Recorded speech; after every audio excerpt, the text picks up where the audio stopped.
Presiden Prabowo Subianto memanggil para jaksa, pejabat Kejaksaan Agung atau Kejagung di Istana pada Senin 13 Januari. Tak hanya para jaksa, Prabowo juga memanggil Kepala PPATK di Istana Kepresidenan pada hari ini. Dikutip dari Kompas.com, para jaksa tiba di Istana Kepresidenan sekira pukul 14.14 waktu Indonesia Barat.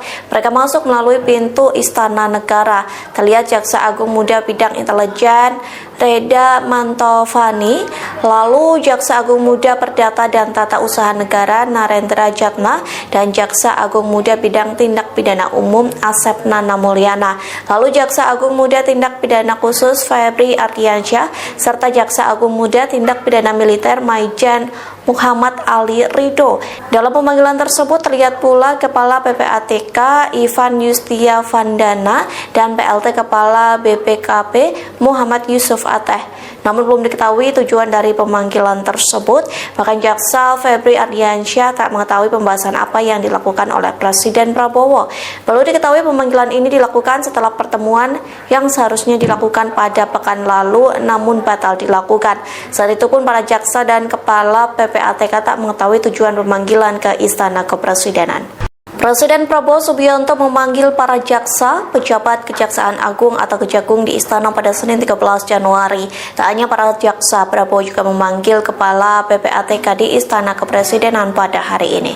Dikutip dari Kompas.com, para jaksa tiba di Istana Kepresidenan sekira pukul 14.14 waktu Indonesia Barat.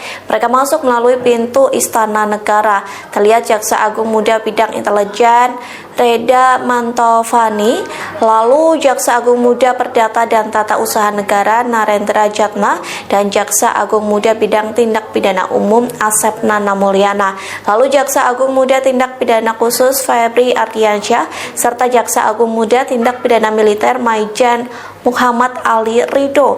Dalam pemanggilan tersebut terlihat pula Kepala PPATK Ivan Yustia Vandana dan PLT Kepala BPKP Muhammad Yusuf Ateh. Namun belum diketahui tujuan dari pemanggilan tersebut. Bahkan Jaksa Febri Ardiansyah tak mengetahui pembahasan apa yang dilakukan oleh Presiden Prabowo. Perlu diketahui pemanggilan ini dilakukan setelah pertemuan yang seharusnya dilakukan pada pekan lalu namun batal dilakukan. Saat itu pun para jaksa dan Kepala PPATK tak mengetahui tujuan pemanggilan ke Istana Kepresidenan.